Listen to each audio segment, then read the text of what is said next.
This video is sponsored by Phoenix Pharos cards. If you need supplies of singles or splits for Cardfight Vanguard, especially the ones in the video, do check out Phoenix Pharos cards today, and as a bonus, use the promo code MetaNerd to get an amazing 5% discount. And with that being said, let's get on with the video. Greetings YouTube, welcome back to the MetaNerd channel. I'm Marcus, bringing you another video for Cardfight Vanguard Willdress. In this video, we'll be going through one of the new Ridelines that was being introduced for DBT10, which, to be honest, is quite surprising. I was not expecting a Pope Rideline to be introduced for Keter Sanctuary. Without further ado, let's take a look at what this Rideline actually do. And of course, I think I didn't actually put this on video. I actually have a Discord. Just in case you guys missed the community tab announcement that I made, I think not too long ago, I actually have a Discord channel. So if you guys want to interact with me like more frequent instead of, down in the comment section, you guys can come over to my Discord channel. The link to my Discord channel will be in the description, so feel free to join, and I will always welcome any questions regarding me, myself, or Cardfight Vanguard. I'll see you there. For the grade 1, we have Sage of Elixir Eliron. Although when this unit is rolled upon by Sage of Robust Stogron, you declare either normal unit or trigger unit and reveal the top card of your deck. If you reveal a card type you declare, you may put it into your hand. If you did not, put that reveal card into your soul. If you did not put it into your hand, put that reveal card into your soul or on the top of your deck. Second skill auto, when this unit is placed on Rideline circle, if you have a Vanguard with Solrairon in its card name, choose up to one normal unit from your hand and reveal it. If you reveal a card, draw a card and put that reveal card on top of your deck. So it's like I said, it's a very fun twist to the peak top deck mechanic that Hexorb has, and we actually see it being revisited in this deck. So does this mean that Hexorb is gonna get shafted? I don't hope that's the case, Bushi. Don't do this to Hexorb players, come on, if they really exist. But then again, the top deck peaking of this skill is that you need to declare either it's going to be a normal unit or a trigger unit. And if you guess right, so even if you guess right in terms of the top deck reveal, you can put it into your hand, or you can choose not to put into your hand and basically just place it back to the top of your deck. If you for sure know that it's going to be a trigger unit, you can just leave it on top of the deck and just plan accordingly. It's a very nice twist to what the peak the top deck mechanic does, as we have already seen in Hexorb mechanic, but this one has more flexibility in terms of what type of card that will be revealed with this skill. If you did not guess right, you can either just put that card to soul if it's a card that you don't need, or if you do need that card, you can always just put it on top of the deck, which if it's a normal unit, for sure your opponent will just no guard because it's 1 damage. They already know what the card you're gonna drag check, so do be very careful on that. The second skill, I think, is going to be very important for you to set up a multi-attack during your grade 3 turn, because as you guys already know what Solrairon is gonna do, this card I think is gonna be very crucial in terms of setting that up. So this will basically prevent you from calling triggers or normal units. This card I think is going to be a far off 1 in the Rideline and 3 in the main deck. You are going to need this card like very badly, to be honest. It actually forces you to play more of this card because we don't really have cards that actually has this kind of skill. Basically lets you check the top deck, which is very nice, which basically lets you confirm what is in your top deck to then superior call with Solrairon's skill. So that's actually a very nice grade 1, and this is only the grade 1. Talking about the grade 2, we have Sage of Robust Stogron. Although when this unit is rolled upon by a unit with Solrairon in its card name, choose the Sage of Elixir Eliron from your soul and call that card and this card to Rideline circle. Auto Rideline circle, when a normal unit is revealed by the ability of your Vanguard with Solrairon in its card name, this unit gets auto Rideline circle at the end of the battle. This unit attack cost retire this unit and countercharge 1 until the end of turn. Free calling the grade 1 as well as himself to the field is actually always nice, which is exactly the same skill as Unica's grade 2, which makes you wonder if they are being lazy in a sense.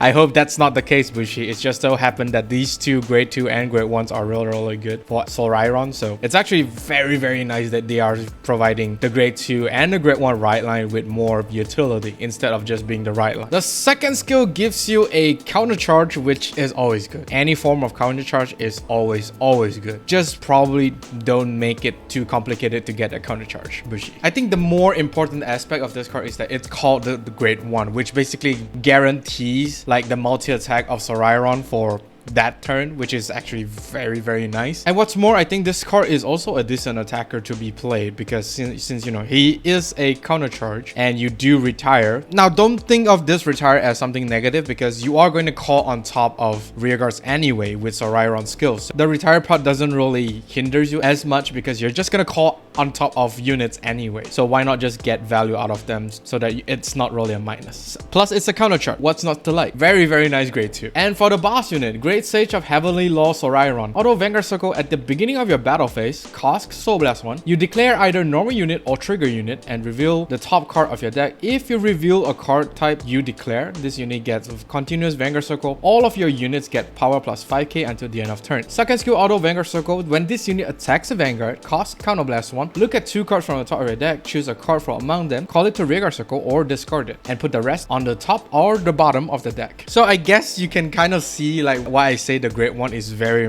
important. The grade 1 that basically helps you set up here is to basically lets you confirm the first skill. With you being able to put like a normal unit from your hand to the top of your deck, it's actually very nice. It's super nice, and you basically could just use the first skill of the grade 3 with no issue, and therefore give the whole board the 5k, which is super nice if you ask me. Although that card will always stay on the top of the deck, so do be very careful in terms of what you put to the top of the deck. In terms of the grade 2, you will need to reveal a normal unit, only then that grade 2 will be able to counter charge. So this is a little bit of an awkward situation, because you don't really want to shuffle after you use the grade 1, because it will kind of mess up the whole multi-attack setup. So do be very careful, and you will need to plan ahead with this deck. If you screw up somewhere, then you're not gonna have a very impactful offensive turn. But then again, it's still debatable, because you can always call a trigger unit. It's just not gonna hit as huge. It's just that the RNG fact, it's going to be a headache, if that makes sense. Now, since the reveal card will be staying on top of the deck, it will basically tells your opponent what card are you gonna superior call with the second skill, because the second skill essentially make the whole deck a 4 attack deck. So whatever you reveal to the opponent is gonna be very important, and the opponent could still plan ahead. But then again, even if the opponent can still plan ahead, it's gonna be a real struggle if they are, you know,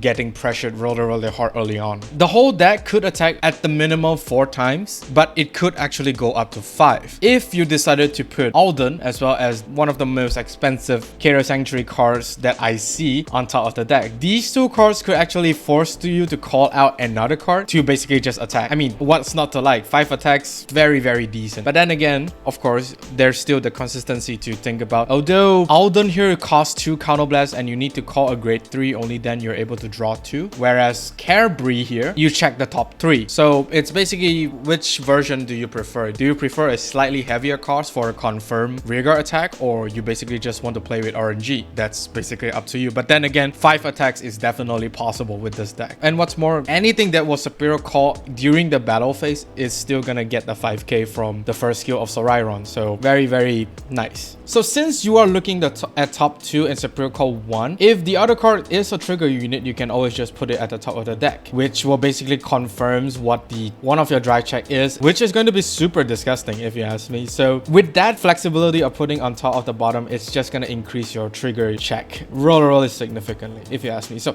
it's a very nice boss unit, especially for newer players. If you are new to Vanguard and you want to basically start playing Vanguard, I guess this Rideline is going to be like a very good way of teaching you the game. This boss unit is very relatively simple, as well as it does have like some complexity in it, which is enough to basically takes you to the next level. Although some of the cards are going to be real expensive.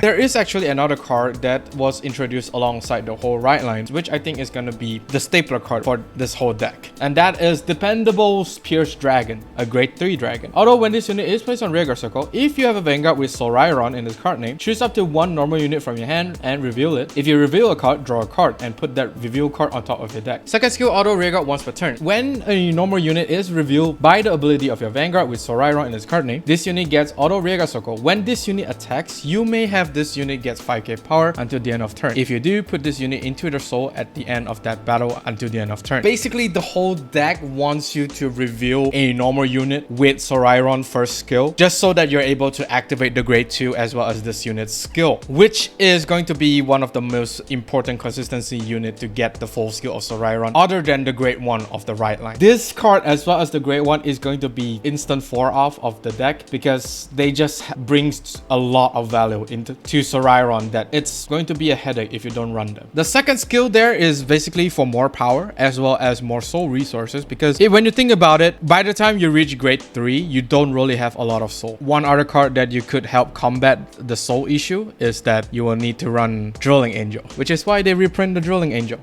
Well, sort of reprinting.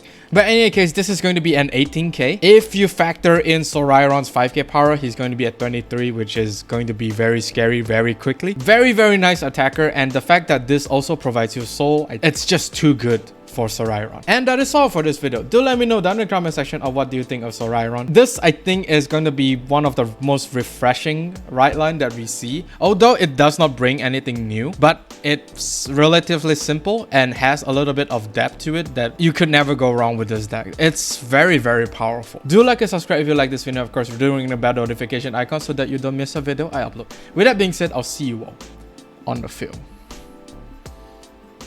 Even when you feel low, you can still go. Even when you feel slow, you can still go. Even when there's no hope, you can still go. I never answer to no, man, I still go.